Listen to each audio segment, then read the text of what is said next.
Welcome everyone. On behalf of Shifa International Hospital and PGM office, I welcome again everyone for this another aspect of COVID-19 pandemic. Today we are here to discuss about renal and dialysis in COVID pandemic. We have some eminent speakers with us today. So we'll go straight to Dr. Ayaz Khan, who's the head department of urology and kidney transplant. And he's going to talk about practicing urology in COVID-19. Dr. Ayaz Khan. Bismillah ar-Rahman ar-Rahim. I welcome you all to participate in this webinar. We will talk about how we are practicing urology in Germany and in Shifa, and followed by a talk of renal failure. So as all of us know that the coronavirus disease or this pandemic has been something that is unlike anything seen before by modern science, and the whole world and the health system across the world are struggling to manage it. According to this, and added to this struggle are the effects of the social confinement and isolation as well. As you know, there was a breakout in December 19 in Wuhan, and after that the WHO declared it as a public health emergency in January 2020, and was declared as a pandemic on 11th March 2020. So the first viral case of COVID was confirmed in Pakistan on February 26, 2020, when a student in Karachi was tested positive upon returning from Iran. And by March 18, there were cases of COVID almost throughout the country were registered. As far as the recent data, if we see by yesterday, so we have like more than 237,000 cases in the country. But fortunately, as we see that probably the new cases, there is a decline that we see in the new cases for the last 2 to 3 weeks, and so is the decline in the mortality rate that we see for the last 2 to 3 weeks. So it's a good news for the whole nation. As far as the urology is concerned, or the general surgical procedures are concerned, the whole world and the health systems and various organizations and associations are working on it to formulate guidelines to support especially the urologists in this difficult situation by providing tools that can facilitate their decision making and to minimize the impact and risk for both patients and professionals who are delivering the urological care. So different guidelines have been established by the European Association and by the American Urological Association, and the different countries has their own specified guidelines as well. And these guidelines or recommendations are basically structured around 4 areas. One is the diagnostic and the lab testing, the treatment, whether it is a medical treatment or a surgical treatment, the follow-up of these patients, and also there are recommendations how to deal with the emergency patients. These different areas are covered by these guidelines and recommendations, and actually there is prioritization way how to deal with these with our patients, like the urological patients, and they have decided, they have recommended on different priority levels, like the low priority level, intermediate priority, high priority, and emergency. Low priority patients are like those patients in whom we don't see any clinical harm if we delay their treatment or surgery for 6 months or so.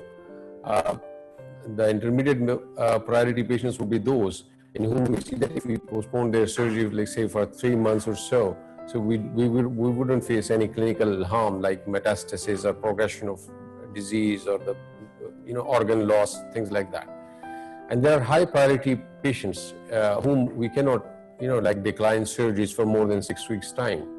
And we would see a definite progression in the metastasis and the clinical harm to the patients. And there are definitely emergency patients which cannot be postponed at all, and we have to go for the treatment and surgeries even if they are COVID positive, because these are life-threatening situations for the patients.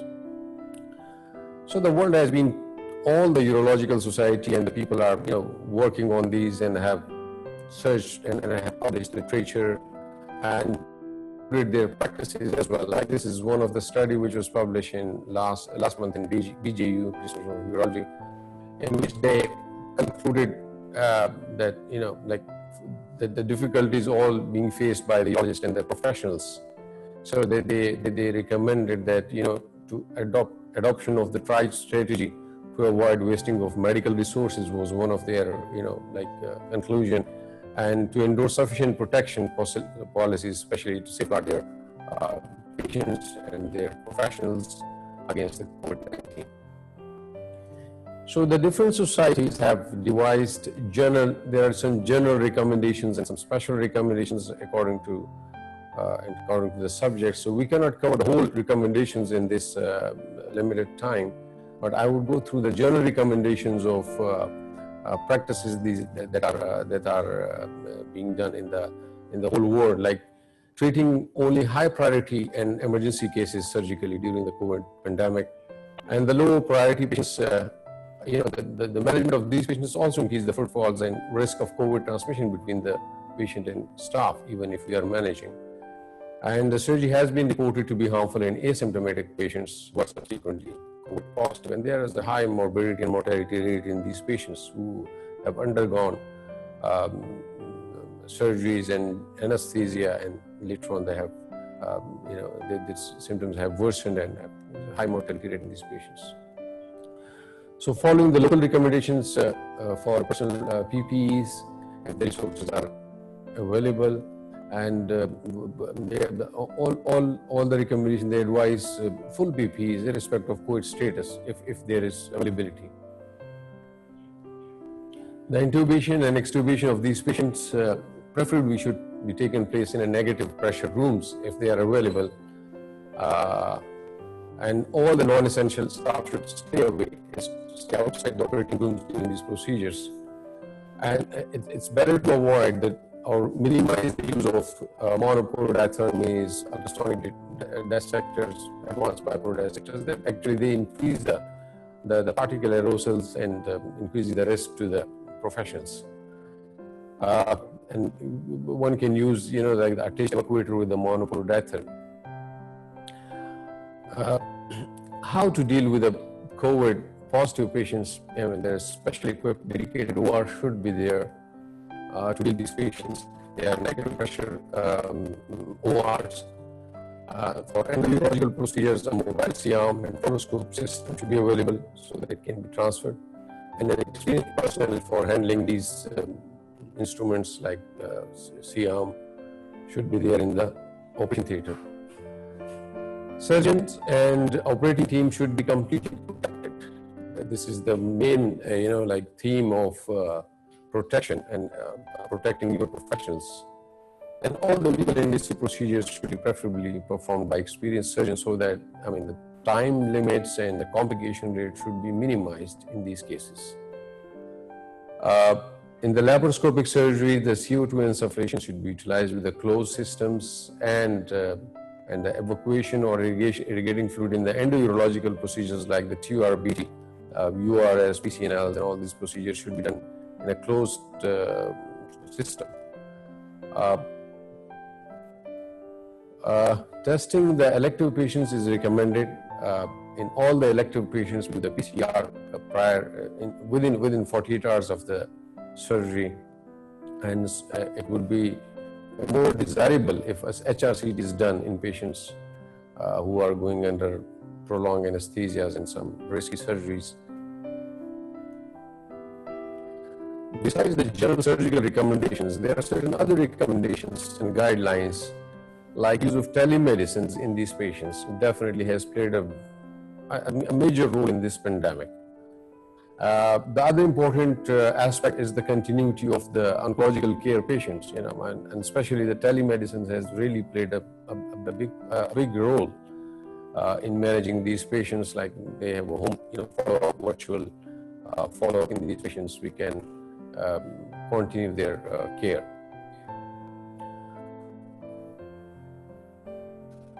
And all patients definitely are needed to be treated according to the WHO requirements. According to our local condition, we can modify our guidelines or practices, but they have to be safe for the patients and safe for the professionals. It depends actually on the prevalence of the disease, the facility, the availability of the resources, and many other factors. Remote consultation and multidisciplinary teams managing these patients at home as well is a highly recommended thing in this pandemic. How we practice urology in Shifa, we had our own SOPs being followed, also following the WHO guidelines and the international recommendations as well. We have made some certain SOPs at our own hospital.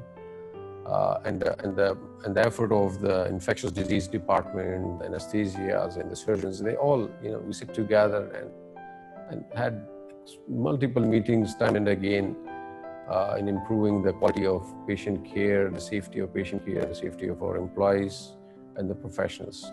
And the recommendation in an emergency situation that we suggest that the COVID positive, all the patients should be treated as COVID positive patients. To reduce the risk of contagion for both the patient and the professional and the doctors. And among all the patients without any clinical symptoms, without a travel history, and without any previous contacts in the past 2 weeks, we are doing elective testing with PCR 48 hours prior to the surgery in outpatient clinic. And all the asymptomatic patients who are requiring surgery with the positive PCR testing are reviewed 2 weeks later on, and their antibodies test is done and their repeat PCR is done after a certain time. So this is a flow chart that we have developed for our patients. It's easy to understand, like our patient who presents for elective surgery, within 72 hours before scheduled procedures, their symptoms and fever assessment is done, and the COVID exposure assessment is done. If the patient is, say, for example, having COVID symptoms or have an exposure to COVID patient within the last 21 days, 3 weeks time, or having a positive PCR in the last 21 days, so definitely the ID consultation is done and the procedures are abandoned, elective procedures. If the patient has having no COVID symptoms for the last 21 days, no COVID PCR done within 21 days, and no COVID exposure in the last 21 days, so we do the COVID PCR in those patients. If the PCR is negative, so we advise the patient to self-isolate, and on the morning of the surgery, we again assess him for the symptoms. If they are negative, we proceed with the surgery. If there is any positive symptoms at the morning of the cough, fever, or feeling unwell, body aches, things like that, so we definitely postpone into an ID consultation. On the other hand, if the PCR is positive, so we reassess the need for surgery in these patients. If the surgery is urgent or emergent in these patients, so we can proceed with full PPEs and isolation precaution in these patients. If the need for the surgery is not urgent, it's an elective procedure and we can postpone it, so we monitor these patients for another 21 days and we advise them home isolation, and we repeat the PCR after 21 days. If it turns out to be negative, we proceed with the surgery. If they turn out to be positive, we refer them for infectious disease consultation and detailed clinical assessment. So this is the general flow chart that we are following for our patients, for urology as well as for the other patients in surgery. So since the pandemic was started and it was declared as an emergency, so we all together stopped our elective patients lists and OPDs for a while. And immediately, I mean, we were able to re-establish or to see our elective patients. And soon we started our online OPDs with a hybrid system and a virtual system through eShifa software. And so far, like we take it from March 24 till July 26, we have seen like 2,029 patients by hybrid and virtual system. Most of the patients were seen by the hybrid system, and some of the patients, like about 400, are seen by the virtual system. These were the number of OPD procedures that we did, like 829, but keeping all the precautions of safety that we had to do, like the COVID testing before most of the procedures that we undertake in the OPD as well. So this is a long list of the procedures. I think there is no need to go in details, but it's a high number of patients that we have done with a good safety. And we have done actually definitely the elective cases and urgent and emergency cases as well. And the number of these cases is 273 that we have done. Most of the procedures, they were related to the stone diseases, and most of these patients are actually kind of urgent or semi-urgent patients having pain, colics, and things like that. And there are other urology that undergone like 90 procedures, and some of the patients that we have done TURPs with certain patients. Actually, most of the TURPs were done initially or then lately when the surge is decreasing in these patients. We've done like certain procedures on the kidneys, mostly oncological surgeries like nephron sparing and radical nephrectomies, laparoscopic nephrectomies were done in one patient. And the bladder tumors we have done in 21 patients, and 2 radical cystectomy we have done during this time. We have done minimum patient of pediatric urology, because most of the pediatric urology patients are they are elective procedures. So, I mean, the number of pediatric patients is quite less. And there are other miscellaneous procedures that we have done, like source abscesses, torsions, archectomies. So we have done in certain patients SPC insertions. We've been running our clinics as well, and you can see the workforce that we have in urology. Like we have 9 consultants and fellows in urology, we have 7 residents, and we have 4 medical officers. We have 11 members of the OR, operation theater staff, excluding the anesthesia staff. And luckily, none of these staff have been infected in this pandemic. All are safe, alhamdulillah. We have a lot of staff in the OPD who are working as technicians, physician assistants, clinical ladies, and coordinators. Unfortunately, we have like few positive COVID patients, like 5 patients of 5 employees who turned out to be COVID positive. One of them was clinical lady, the transporter, and one was the coordinator, and 2 physician assistants, one technician was positive. But fortunately, I would say that we couldn't trace them, the contact in the hospital actually.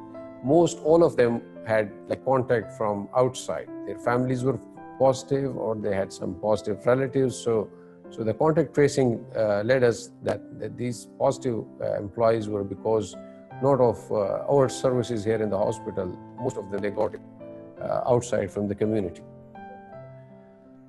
We followed all our patients who were being operated. We had all the patients were discharged home without any mortality, alhamdulillah.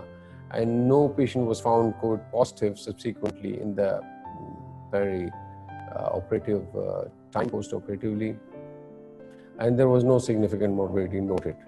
And almost none of our staff were found to be positive from the hospital in the urological service, from the urological services area. People have been like assessing their practices throughout the country, and they have even published their data like this one topic, and they have derived their results and like made their personal recommendations and guidelines for their hospitals. This is another study which was published with reduce the access to urgent and emergent urological care during coronavirus. It was done in Italy, and they had devised their own results and followed and formulated their guidelines. So what we learned from our practice, the biggest thing that we learned is actually the use of telehealth for triage of these patients. Who are the patients that we can call them and we should go ahead with the further treatment. For the follow-up of these patients, we use telehealth. And the most important thing was actually the education of the residents was really hard in this epidemic. But the telehealth really played a big role in this pandemic, and we almost found we had a good continuity of our academics, though the practical aspect was a bit has remained a bit compromised, but otherwise, like classes and meetings and tests being conducted, and we've been conducting webinars at national and international level. And what we have learned from our practice is that we have restructured our hospital setup to cater for the COVID-19 patients, plus other diseases, as you have seen in our urological services, that we have really catered for other patients as well. And this is all happened because of restructuring our hospital setup. And we learned how to keep our employees and patients safe, following proper PPEs. And we have been able to design our SOPs in safe practice policy in our hospital. Thank you so much. Thank you, Dr. Hassan. Excellent urologic aspect about COVID-19. I think we'll have a lot of questions. So please kindly get ready with your questions and send them so we can answer at the end. We'll move on to the topic, which is renal failure in COVID-19. And Dr. Shahrukh Mirza, Associate Consultant in Nephrology, she is going to talk about renal failure in COVID-19. Dr. Shahrukh. Thank you, sir. Bismillahirrahmanirrahim. Assalamu alaikum. This is Dr. Shahrukh, and I welcome you all on behalf of Nephrology and Urology Department. I'm extremely happy to share this topic with you all, that's renal failure in COVID-19. As we all know that the coronavirus disease has rapidly evolved into global pandemic. Speaking about kidney, it's an integral organ of the body. It gets affected by COVID as well. So these patients, the COVID patients, they can present with mild symptoms. They develop severe symptoms like ARDS, organ failure. Affected, these patients can present with hematuria, proteinuria, or to progressive AKI, requiring renal replacement therapy as well. So according to the studies which are done in West and China, they found that the incidence of AKI in COVID-19 patients is 20 to 40%. Some studies quote it to 25%. But the important point here is that this incidence was noted in those patients who were the sicker ones, who were being mechanically ventilated, who were having ARDS, who were the elderly age group, or the ones who were having underlying comorbidities such as diabetes and hypertension. So the incidence of AKI was observed more frequently in this population.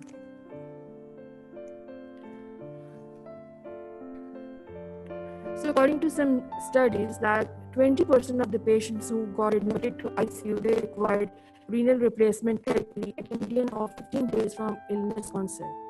And some studies have quoted even higher incidence of requirement of dialysis in this population. AKI is associated with high mortality rates in this setting, especially when dialysis or renal replacement therapy is required. AKI is a well-recognized factor of poor prognosis. On the other hand, a study was done in China, and it was done in non-critically ill patients. So they found that the incidence of AKI was less compared to the ones who were more critically ill. They found the AKI incidence 10.8%. So what is happening to the kidneys? What is the pathophysiology behind AKI?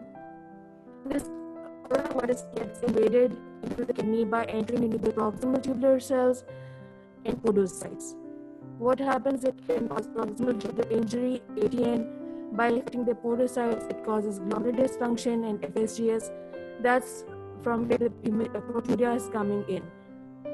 Plus, when it binds to ACE, it causes imbalanced RAS activation, leading to glomerular dysfunction, inflammation, fibrosis, and vasoconstriction. On the other hand, it has vascular impact also. It activates the coagulation pathways and ultimately causes fibrinoid necrosis, glomerular ischemia, and renal failure comes in place. Then there is the cytokine storm syndrome, which is caused by elevation of cytokines by the entry of the virus in the body. Then there are numerous other factors which can contribute or attribute to renal failure in these patients are like lung and heart dysfunction in these patients. These patients are ending up into ARDS, they are requiring high level of PEEP. So when they get high level of PEEP, their cardiac output compromises and the situation of AKI worsens more. If these patients are getting any nephrotoxic drugs, so there is possibility of them ending into AKI. If they are not getting enough fluid, if they are volume depleted, if there is some hemodynamic instability, this can also lead to AKI. So what are the lab parameters in these patients? The patients with coronavirus, they can present with proteinuria and hematuria. So according to the study, 63% of these patients, they present with proteinuria. And it was found that there were 26.7% of patients who had hematuria. So that's a finding being commonly seen in these patients. Another important finding was that these patients, because of RAS activation, they have hypokalemia. And in a study, it was found that 93% of patients hospitalized in ICU had hypokalemia at the time of admission. It's also being thought that kidneys may play a role as a renal reservoir for the virus, because this virus is rarely been shown in the urine swabs of COVID-19 patients. And in some biopsies and autopsies which have been done on these patients, they found there are viral inclusions in the kidneys which are suggestive of this viral infection. So the most important part, how do we manage these patients, the management of AKI and COVID? The first and the foremost important thing for a clinician is to ascertain their fluid status of the patient. So if they are volume depleted, they need aggressive volume hydration to prevent the AKI. Because what happens is that these patients are running fevers, they are tachypneic, they might be having diarrhea at homes. So when they come in hospital, the fluid resuscitation has been rarely performed in these cases. So volume repletion is an important thing. And on the other hand, you do not want them to end up into pulmonary edema as well. So you have to look for signs of pulmonary edema, right ventricle overload, congestion, which can also contribute to subsequent AKI. Next, you need to avoid nephrotoxins. Hemodynamic stabilization should be done, and regular monitoring of serum creatinine and electrolytes and fluid output should be done to tailor the further management of these patients. So if the conservative management fails, what's the next option? That's RT. Should be considered in these patients with refractory hypoxemia and volume overload. As a dialysis modality, CRT is the preferred modality in hemodynamically unstable patients with COVID-19, and the delivered dose should be 20-25 ml per kg per hour. It is suggested that high cutoff membranes should be used in CRT for these patients with the idea of cytokine removal. Two types of dialysis are gaining importance worldwide in this COVID era are sustained low efficiency dialysis and prolonged intermittent RT. What is sustained low efficiency dialysis? Is basically using the standard machines, but the therapy or the prescription is being offered for a longer period of time. Like the national dialysis is done for 4 hours, this that is being offered for 6 to 8 hours for ultrafiltration players, but it's using dialysate and drug proteins. On the other hand, the prolonged intermittent RT, that's basically using the CRT machines, but what's happening is that they are giving high clearance rates for lesser period of time, like 8 to 12 hours, before moving the machine to the next patient. This is being done internationally where the conditions are overwhelming, like the patients of COVID-19 are more and machines are less. Cytokine storm syndrome. There are multiple therapies being used, like interferon inhibitors, corticosteroids, IVIG, TNF blockers, chloroquines, and others have been postulated to be beneficial in treatment of cytokine storm. But nothing have been proved effectively as a single treatment for this problem. One of the treatment modalities that remain controversial in the treatment of sepsis syndrome is use of CRT. The idea behind is that it can remove inflammatory factors, thus blocking the cytokine storm syndrome, and therefore ultimately reducing the damage done to the multiple organs. It was a study which was done in 2005, where they compared CVVH with CVVHD in terms of clearance of these cytokines. So they found that CVVH was superior to removal of tumor necrosis factor alpha compared to CVVHD, but the other concentrations like of IL-6, 10, and L-selectin, they remain unchanged. So this CRT is the modality, and there are the two types that's working through either convection or dialysis. So they are basically trying to show that by convection, we can remove these cytokines from the body. A final issue related to the modality of therapy is relative benefit of convective versus diffusive therapies, as these therapies are generally thought to provide better clearance of solutes with molecular weights greater than 1,000 daltons. To date, there is no evidence for clinically important cytokine with RT with substance AKI, and no data is available in COVID-19. But a point I would like to mention here is that as these patients, they are in hypercoagulable state, so in any form of dialysis, they would face more stages of coagulation, and so as an individual patient, the physician has to decide high amounts of anticoagulation in these patients if there are no contraindications present. Internationally, citrate is being used, but in our center we are using heparin. One advantage of these therapies is that, or dialysis, is that they do not hamper or delay the administration of tocilizumab, IVIGs, or convalescent plasma administration. They can be done after dialysis. Neither hemodialysis filters remove antibodies, as their size far exceeds the upper size of molecules that can be removed with RT. There's a trial going on in China doing CRT versus tocilizumab in removing the cytokines, but the results has to be found. So in this era, it would be exciting if we can see the comparison between different dialysis modalities, helping managing the cytokine syndrome. Something about therapeutic plasma exchange with convalescent plasma for severe COVID-19. So in studies done in China and other centers, they found there's some benefit of plasma exchange in these patients in terms of improvement of fever, oxygenation, and their lab parameters, especially IL-6.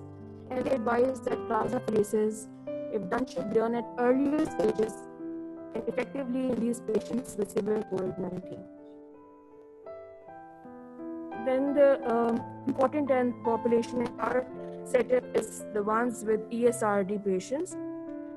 So the patients are being receiving sentinel hemodialysis are the ones who are coming in dialysis suite for 2 or 3 per week. So these patients need to be taught about the general precautions and worrisome symptoms if they develop. If they develop any fever, cough, flu, they should report beforehand to their dialysis in charge for getting tested and adjusting their schedule for dialysis. Then there should be safety measures should be taken for the patients as well as for the dialysis staff. They should be wearing PPEs properly. The patients should be wearing gloves gloves and masks throughout their dialysis schedule in the dialysis unit. And for dialysis specific, if they're the COVID specific patients, they should be ideally given a separate space for dialysis, and in our center, there's a separate space for dialysis for these COVID-specific patients, and it's been recommended in other places where there's no specific place for these patients. Either they should be dialyzed at a corner or corner of a dialysis unit, or if there are no patients, for example, in hepatitis B area, they should be offered dialysis in that specific place. The patients who are hospitalized, they should be co-localized on a floor or ICU when possible. When possible, patients with suspected or confirmed COVID-19 who are not critically ill should be dialyzed in their own isolation rooms rather being transported to the inpatient dialysis unit. Then the topic about the renal transplant and COVID-19. Kidney transplant recipients appear to be particularly at high risk for critically COVID-19 illnesses due to chronic immunosuppression and their coexisting conditions. So in a study, it was found, it was done in Montfort Medical Center, that they developed 36 patients who had COVID positive, and they did the study on those patients. So fever was present in 58% of these cases, cough was complaint of 53% of patients, dyspnea was in 44% of these patients. 78% of these patients were so sick that they required to get hospitalized. The chest findings were evident on imaging, 96% positive findings. So how do, and the recent thing was that the mortality rate was quite high in these patients of renal transplant who acquired COVID-19. There were around 28% of deaths, and after intubation, they found that 64% of patients were survived with COVID-19. So in our center also, we have got 4 to 5 patients of kidney transplant who got COVID infected, and there were 2 to 3 expiries as they were being seen in ICUs. About kidney transplant, this program was being, as Dr. Az told, that was on a halt for some period of time, but now the department is making SOPs, and the next plan is to do not delay the transplant of those patients who are more sicker or who require it at an urgent basis. So these patients should be inquired about their detailed history, about their exposure, about their traveling history. If it has been done last 14, 28 days, they need to be tested. They need to get about the recipient, they need to get the PCR done initially, they need to get a CT scan, chest scan initially, and if they comes out to be negative again, then a repeat PCR should be performed before trying to go on for renal surgery. Likewise, donor need to be inquired about his traveling history or any exposure history also, or she needs also 2 PCRs at least consecutive negative for being able to deliver his kidney to the recipient. Thank you. I think I just made very fast this time. Thank you, Dr. Ayaz and Dr. Shahrukh. Excellent talk about renal and neurologic aspects of COVID-19. I'm sure there are a lot of questions. Can COVID be transferred from dialysis machine, Dr.? So there has been studies that there have been less chances of transmission of COVID from the dialysis machines. Not more.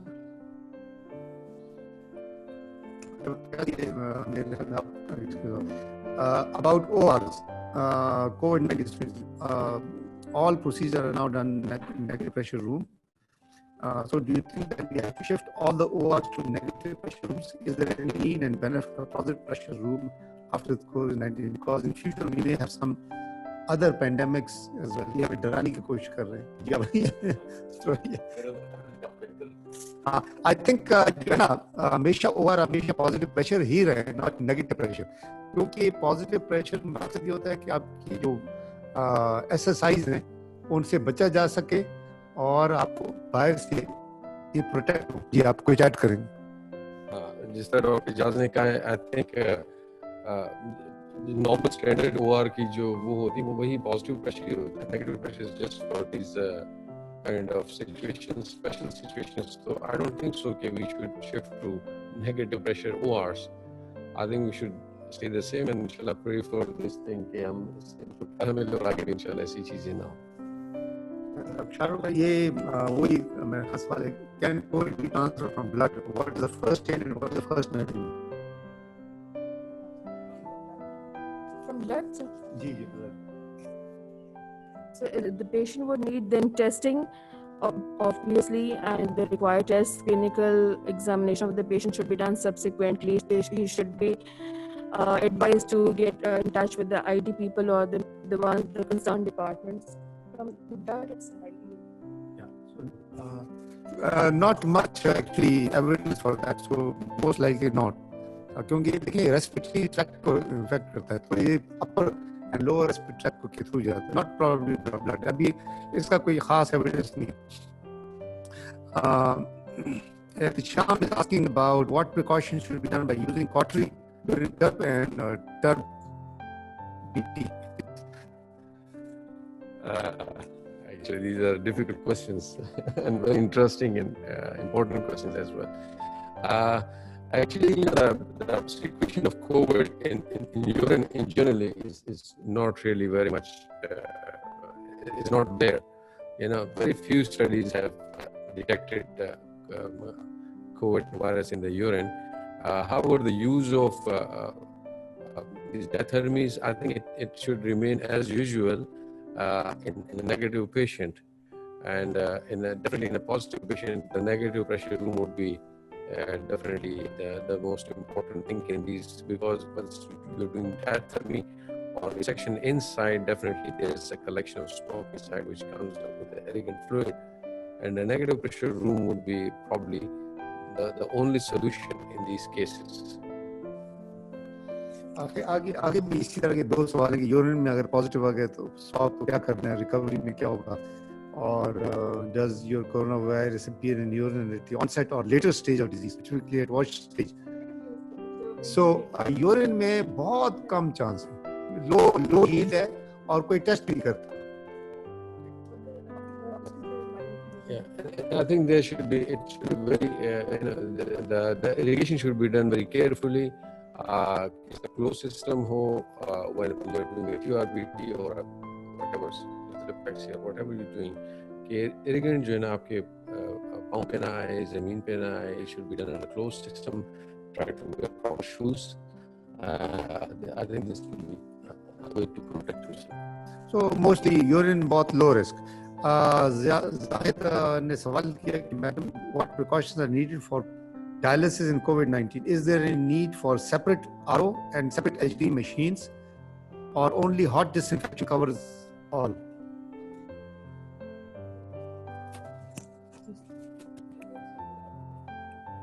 In our center, we have different center for dialysis.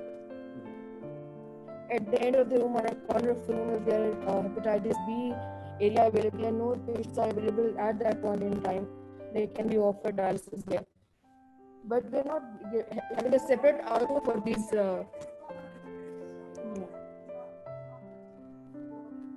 Yes. We don't need a different house center for this.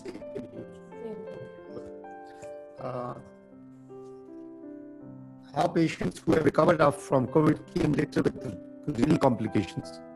मैं कहूँ ये तो cover आपने कर दिया है कि Covid में renal complications क्या हो सकती हैं. These patients can present with leukorrhea, they can present with proteinuria because of the direct tubal injury or the podocytes involvement. Proteinuria needs to be followed over a period of time when the disease would improve. Obviously, it would take some time for the proteinuria to get down. So, as a clinician, you need to follow up on these patients and see their functional electrolytes as well.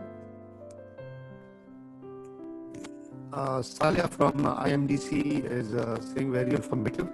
Can मेरा सवाल उसी तरह का है कि COVID be transferred to dialysis machine, and as dialysis patients are immunocompromised, so they're more prone to reverse effects. What precautions should be taken for such patients? और दूसरा सवाल भी इसी तरह का है कि can COVID-19 cause kidney failure in otherwise healthy adults? मेरा ख्याल ये तो कवर होगा. In healthy adults or the less critically ill patients, incidence of AKI is less compared with those populations more generally having underlying comorbidities as well.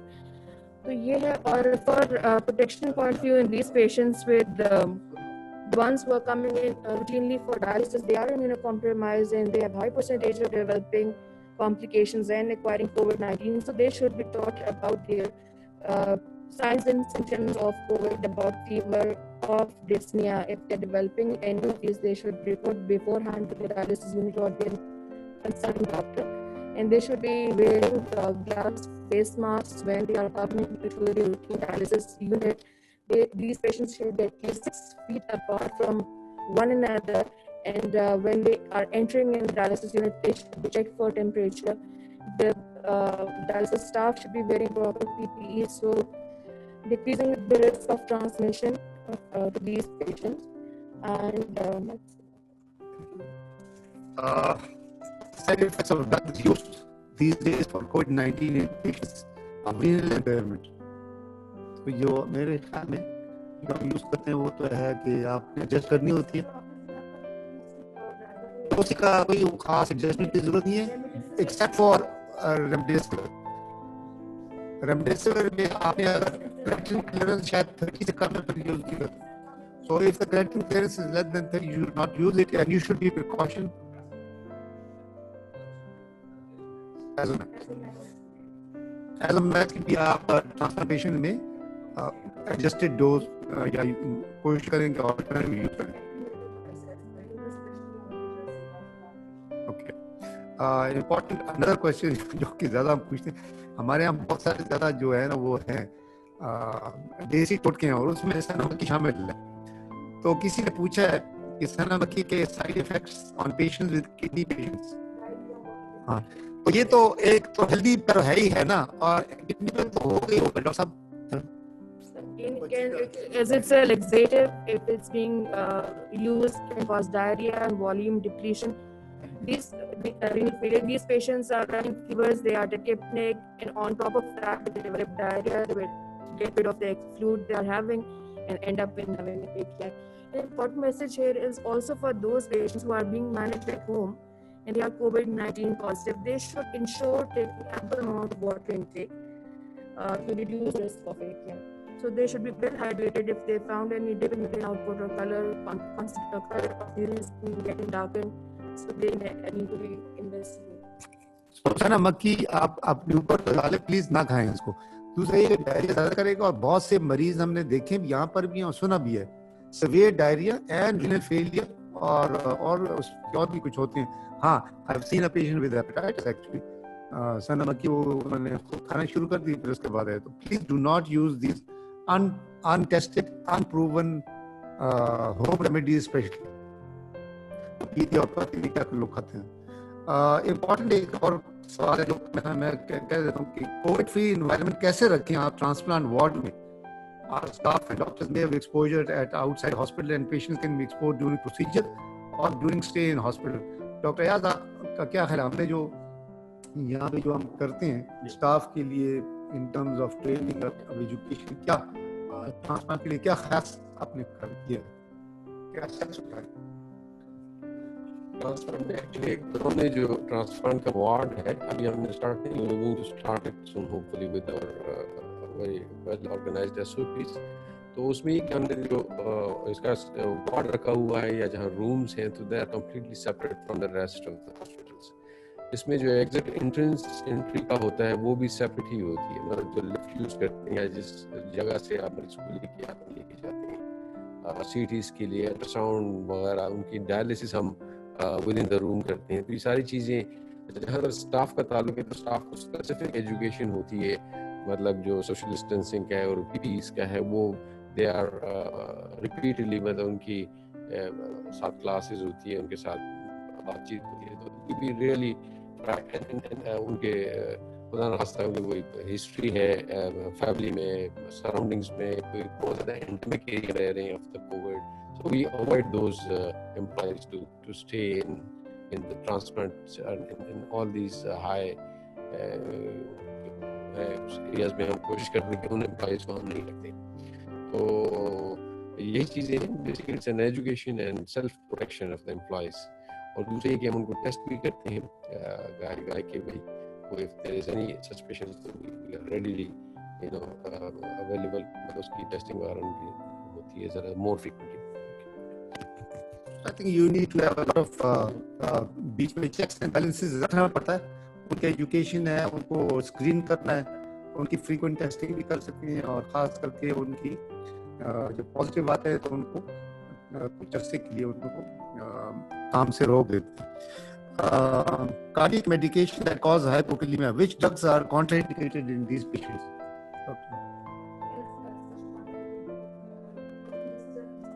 About ACE and inhibitors, but now the new data or the new research says that neither is benefit nor does it cause increased mortality. The drugs should be kept as such the patient is taking. That these medications should not be taken off or introduced at this point in time. So about hypokalemia, it depends upon the lab parameters, upon the condition of the patient, where the physician has to decide accordingly to either supplement potassium or to take off drug at that time. It would be about diuretics most probably, which will be causing hypokalemia, but that needs to be seen accordingly. RFT is normal and albumin is positive urine. What medication used and what is prohibited in that? So you have to follow this albumin for some period of time. So it can persist. It can persist. If you need to follow it on, for example, 2 to 3 weeks, you have to see recovery from COVID-19, and if still it's persisting, then after seeing all the benefits in this, you may plan to bring a renal biopsy, but that's a clinician decision at a later point in time, not during the acute illness of the patient. It can persist for some. Yeah.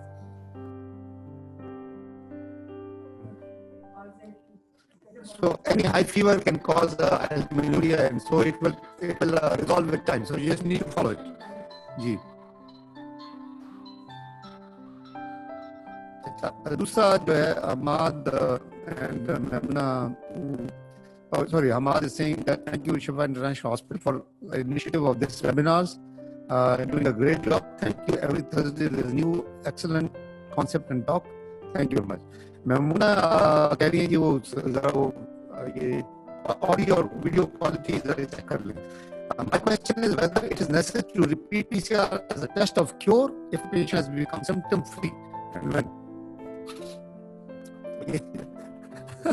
तो ये है कि अगर एक इम्यूनोकॉम्पिटेंट मरीज है और उसके लिए आपने टेस्ट कब करना है, तो पेशेंट तो वैसे तो नेगेटिव हो जाता है इन्फेक्शंस वाइज या डी आइसोलेट हो सकता है 10th डे के बाद. यूजुअली मोस्ट गाइडलाइंस से 10th डे के बाद ठीक है. यूरोपियन गाइडलाइंस 8 दिन के बाद भी कहती हैं और कुछ है जो 14 डेज के लिए. तो रिपीट टेस्ट जो ना वो it will not tell you about the cure, क्योंकि क्योर तो इसका है नहीं, लेकिन आपने इन्फेक्शन से देखिए जो कि वायबल वायरस होता है. वायबल वायरस अमूमन 8वें 10वें दिन के बाद बहुत कम देखा गया है. इक्का दुक्का केसेस अभी न्यू एक स्टडी है जिसमें कि 21 दिन तक वायबल वायरस होता है. पीसीआर जो है ना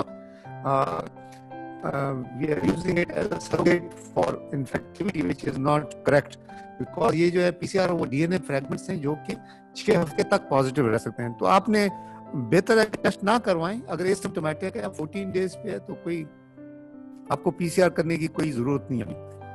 ठीक है डॉक्टर यार, thank you, excellent talk. So I think we are at the end of the questions that I see. So Dr. As you want to add a few messages from urology, and Dr. Shaban will add on to our part. Then we will finish. I think as far as the urology practice is concerned and catering for the urology patient, definitely the general recommendation जो कि है self protection and dry protection ये वो तो है ही है. और मेरा ख्याल है कि जो recommendations international associations ने दी है, we have to look into those things and follow those things, but उसमें हमारे जो existing जो हमारे अपने वो है rate of infections, हमारी जो अपनी facilities हैं, हमारे पास अपनी जो availabilities of the staff, ORs, and all the factors have to be taken into consideration. And I think we can modify our practices keeping the patient and the employee safe. I mean that should be the aim of the I think of the whole practice. Thank you. So do you want to add something? I would say to us that prevention in education is important, and more testing should be done to detect these patients, and further isolation should be advised. So I think we're going to see new aspects of COVID-19. Almost all disciplines are affected. तो जहाँ तक patients का ताल्लुक है, लेकिन बहुत सी manifestations आ रही हैं, और उसमें शुरू में देखिए हम कह रहे थे सिर्फ लंग्स इफेक्ट, लेकिन अभी हम देखेंगे तकरीबन हर बॉडी पार्ट को इफेक्ट किया है इसने, चाहे वो न्यूरोलॉजिक है, चाहे रीनल है, चाहे कार्डियक है, चाहे गैस्ट्रो है, तो सब एस्पेक्ट्स देखेंगे, चाहे बच्चे बड़े हैं, सब में इफेक्ट हो रहा है. So we will learn more I think with and I hopefully we will get updated information as time goes by, and we learn more, and we try to control this disease, and hopefully stay safe, and hopefully we will have more preventive, better weapons in our arsenal down the line. So thank you very much for everyone to attend the seminar.